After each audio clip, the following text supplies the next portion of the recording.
이번엔 충남 아산으로 가보자.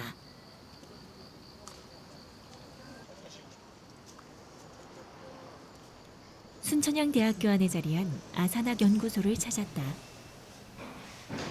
이곳에서 2019년 3.1운동 100주년 기념 사업을 앞두고 아산 지역 3.1운동에 관련된 학술 조사를 진행했는데 작년 10월 17일부터 6개월 동안 이뤄진 이번 학술 조사 결과를 통해 우리는 아산 지역의 또 다른 여성 독립운동가를 만날 수 있었다.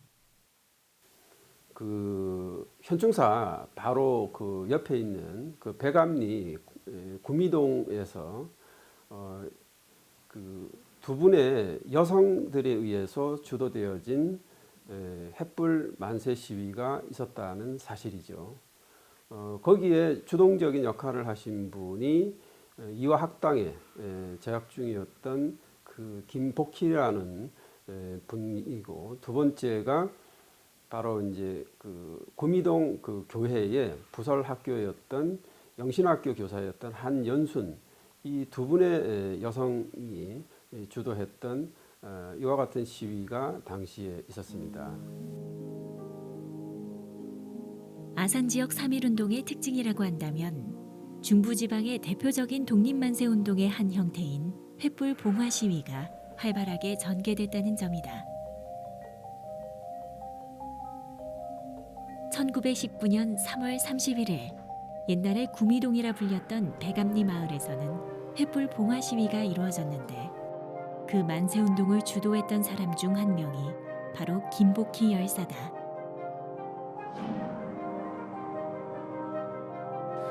김복희 열사는 어떻게 해서 만세운동을 전개하게 된 걸까?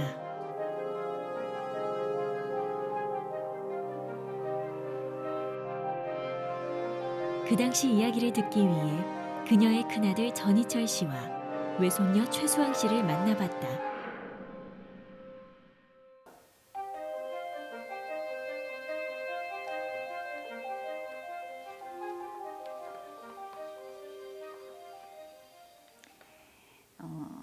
여기 보면은 80회 생신을 맞으신 어머니 김복희 장로님께 상가 이 책을 드립니다 라고 써 있습니다. 저희 외할머니의 모습이시고요. 저의 초등학교 5학년 때 할머니가 80세 되셨을 때 이 자서전이 나왔습니다. 저희 할아버지 고 전제품 목사님이십니다. 여기 보면 1980년 11월 맏며느리 김강신 지음이라고 적혀 있는데요.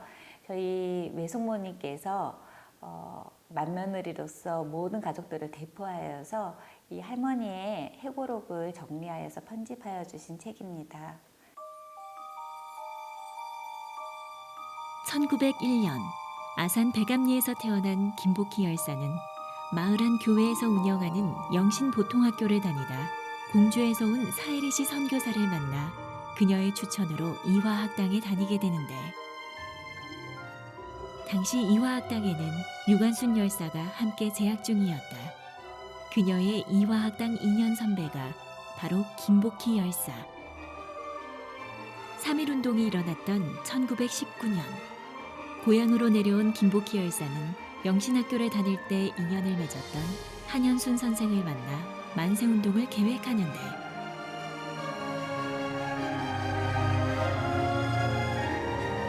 어머니가 3.1운동 한 거는 산에 올라갔다가 만세 부르고 한 얘기까지 해주고, 그리고 밤이니까는 밤에 더 만세 부르는 거, 그게 8시쯤 되나 7시쯤 됐을 거야, 아마. 그래가지고 만세 부르고 도망가고 그랬는데 어머니는 낭떠러지에서 떨어져가지고 얼굴이 피투성이 가지고. 해가 지고 날이 어두워지자 주민들은 마을 북쪽에 위치한 방화산 위로 올라가 함께 불을 놓고 대한독립 만세를 외치는데 영신보통학교 한연순 교사와 이화학당 여학생 김복희의 주도 아래 그렇게 백암리에서는 횃불 만세 운동이 이루어졌다. 이 소식을 듣고 출동한 헌병들은 만세 군중들을 향해 무차별 사격을 가하는데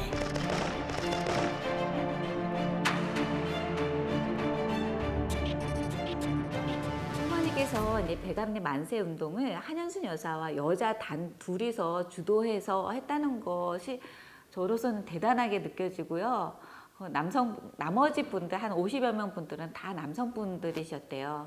역시 이제 헌병들이 계속 올라오고 있었고 할머니는 계속 하다가 이제 나중에 이제 도망갈 수밖에 없어서 도망가시는데 도망가시다가 이제 낭떠러지에서 굴러 떨어지셔가지고 얼굴에 큰 상처를 입고 계세요.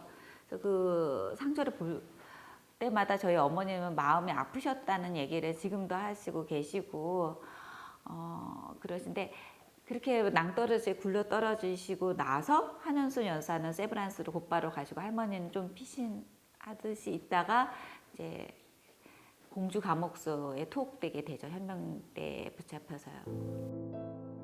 졸업 후 이화여자전문학교 보육과를 졸업해 유치원 교사로 일했던 그녀는 남편 전재풍 목사를 만나 결혼하고 이후 1986년 별세하였다.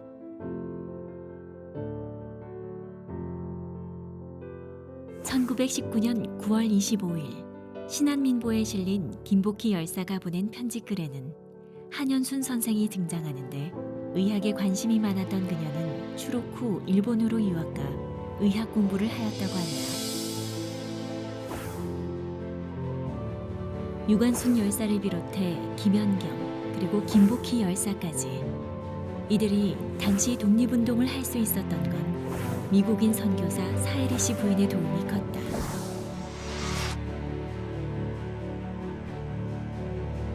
특히 그녀가 설립한 기독교 학교는 학생들에게 신학문을 교육시키고 애국 정신을 심어주었다.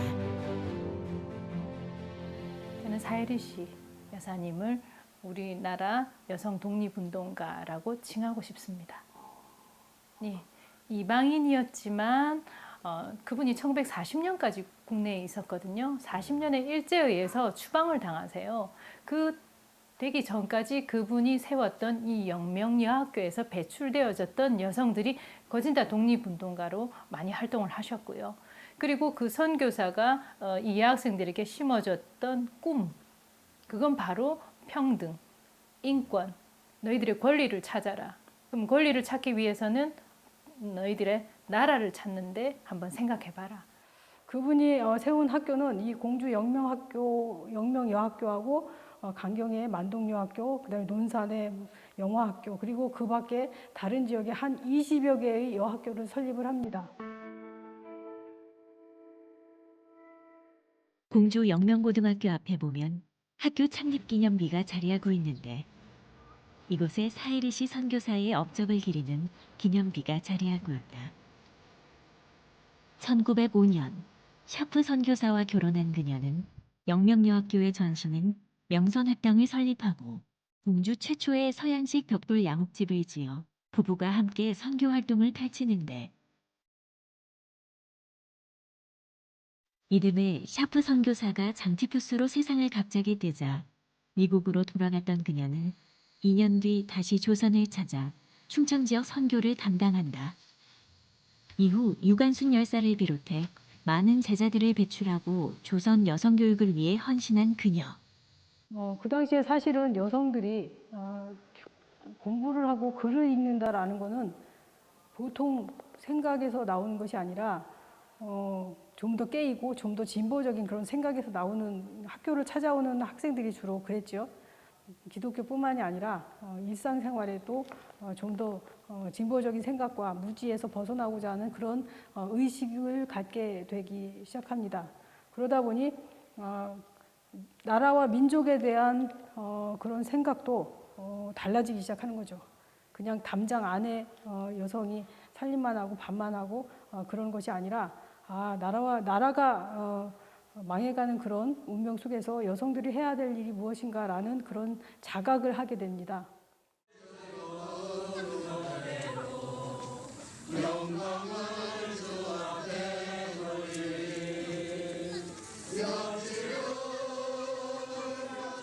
망국에 견준다면 한 여인으로서 겪은 치욕이야 아무것도 아니다. 이 말을 남기고 세상을 떠난 그렇게 고국의 별이 된 그녀는 1919년 5월 혈성 부인회에 가담해 임시정부 군자금을 모집하고 한국의 잔다르크라 불리는 유관순 열사와 함께 1920년 3월 1일 서대문 형무소에서 제2만세운동을 주도한다. 그리고 1919년 9월 조선 총독 사이토 마코토를 처단하기 위해 서울로 들어온 강호규를 은닉해주고 의거에 필요한 물품과 군자금을 지원했다. 또 같은 해 9월 초 총재 김가진, 전협이 단장을 맡고 있는 조선민족 대동단에 가입하는데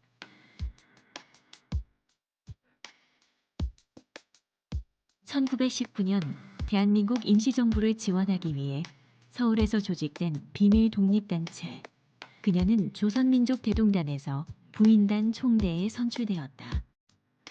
당시 대동단은 1919년 10월 조직 본부를 상해로 옮기기 위해 의친왕 이강을 중국으로 망명시키고자 하였다. 아울러 제2독립선언서를 발표할 계획이었으나 실행에 옮기지 못하였고 11월 28일 서울 종로에서 그녀는 동료들과 함께 제2독립만세운동을 전개한다. 그렇게 조력자가 아닌 주체로 여성 독립투사로 활약한 이신의 열사. 그날 만세 시위로 일경에게 붙잡힌 이신의 열사는 서대문 형무소에 수감되고 옥중에서 만세를 부르다 심한 고문을 당해 말년까지 힘든 시간을 보내야 했다.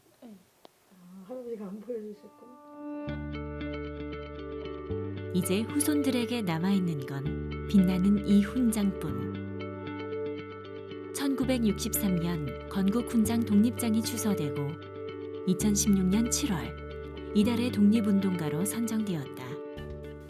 주간 여성이라는데 할아버지가 인터뷰하셔가지고 할머니 일대기를 자세히 적어놓은 기사를 보고 할머니가 정말 대단한 일을 하셨구나라는 걸 좀 더 자세히 알게 됐어요. 그래서 그냥 막연히 독립운동하신 분이다가 아니고 할머니의 그런 행적들을 제가 살펴보면서 내가 과연 저 시대에 그런 일을 할 수 있을까라는 생각도 해보면서 할머니가 정말 대단하신 분이구나라는 생각을 더 하게 됐던 것 같아요.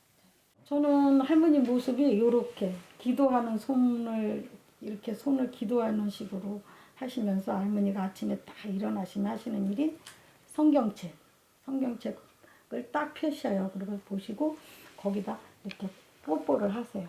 그러면 이제 제가 세수 씻겨드리고 입 닦아드리고 그리고 이제 식사 준비해드리고 이렇게 항상 이렇게 기도하는 손으로 하고 저한테 이렇게 절 맨날 이렇게 고마워 그리고 머리 쓰다듬고.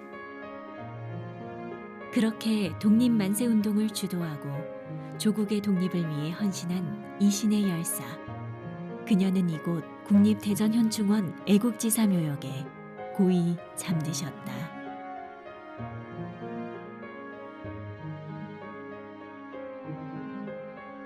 충남 아산시 영인면 덕수이시 선산에 자리한 충국 순이비.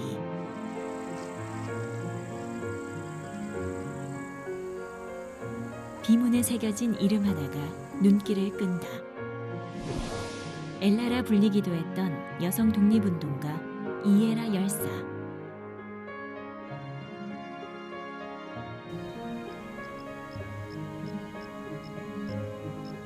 한성 임시정부 수립에 공헌한 이에라 열사의 남편은 아산 출신의 독립운동가 이규갑씨다.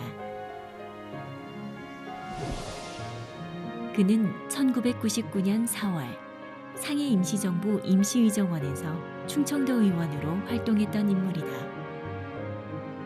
이화학당 졸업 후 이에라 열사는 이화학당 교사로 근무하던 중 20살에 남편 이규갑 씨를 만나 결혼하고 이후 공주 영명학교에서 교편을 잡는다. 그리고 1919년 3.1운동이 일어났을 당시에는 평양 정의여학교로 선근가 그곳에서 교사로 활동하고 있었다. 이후 이에라 열사는 남편을 돕기 위해 서울로 올라오고 한성 임시정부를 수립하기 위한 국민대회 소집에 직접 관여하며 연락병 역할을 하였다.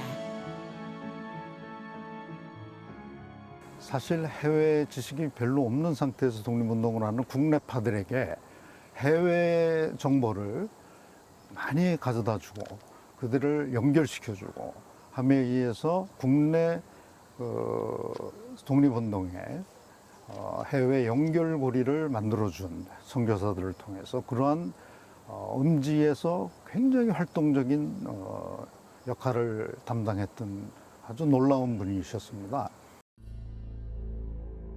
그러던 어느 날 이에라 열사는 어린 딸아이를 업고 아현동 넘어 친정 형님 집으로 가던 도중에 일본 헌병과 맞닥뜨리게 되고 등에 업고 있던 100일 된 아기를 빼앗기고 마는데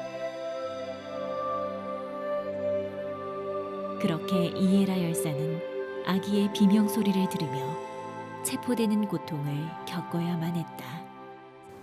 아기를 잃은 채 이제 체포돼서 이제 감옥으로 가신 거죠.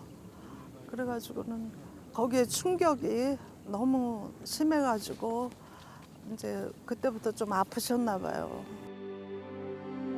100일 된 아기가 길바닥에 내동댕이 쳐져 사망하는 아픔을 겪어야 했던 이에라 열사. 추록 이후 그녀는 애국 부인회를 결성해 모금운동을 전개하였고 이후 러시아 망명길에 오르게 되는데 함경도에서 다시 체포된 그녀는 모진 고문을 받다 그 후유증으로 세상을 뜨고 말았다. 기억하는 우리 할아버지께서는 항상 학문적으로도 나보다 뛰어나고 그 다음에 아는 것도 많을 뿐만 아니라 그렇게 실천력이 담보가 된 여성은 없다. 그래서 내 부인이 아니라 나의 동지다. 그런 말씀을 하셨어요. 그렇게 남편과 함께 독립운동가의 길을 걷다 꽃다운 나이 27에 이국 땅에 묻힌 이에라 열사. 그녀를 비롯해 유해를 옮겨오지 못한 가족 5명의 넋을 모신 오충비. 박안나 할머니, 그다음에 오사라, 이규풍, 할머니 이에라, 여기에 옆에 이제 이민호, 그래서 다섯 번.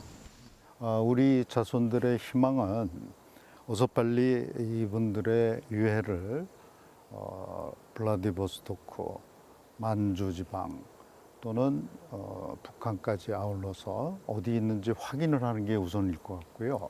확인이 된 다음에 가능하면은 우리 정부와 협의하에 일로 이분들의 유해를 모셔와서 이게 다 한 가족 아닙니까? 한 가족이 한꺼번에 한 자리에 있도록 모시는 것이 저희들의 꿈입니다. 특히 우리 규차갑자 할아버지께서는 돌아가시기 전에 항상 저기 무궁화가 보이지 않습니까? 저 무궁화를 가리키시면서 저게 북쪽입니다.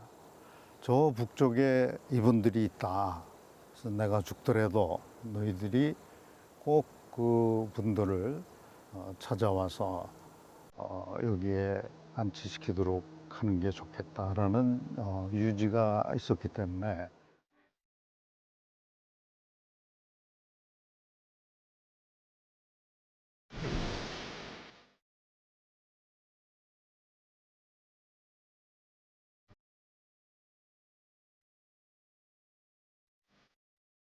그녀들의 독립운동은 나라를 위한 그저 작은 외침이었다.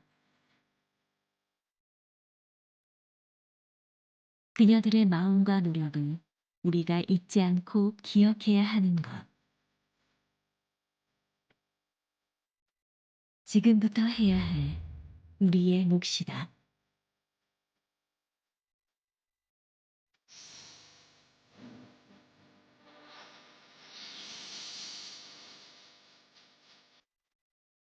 어느덧 100년이 흐르고 잊혀졌던 그녀들은 사람이 되어 아직도 우리 곁에 머물고 있다.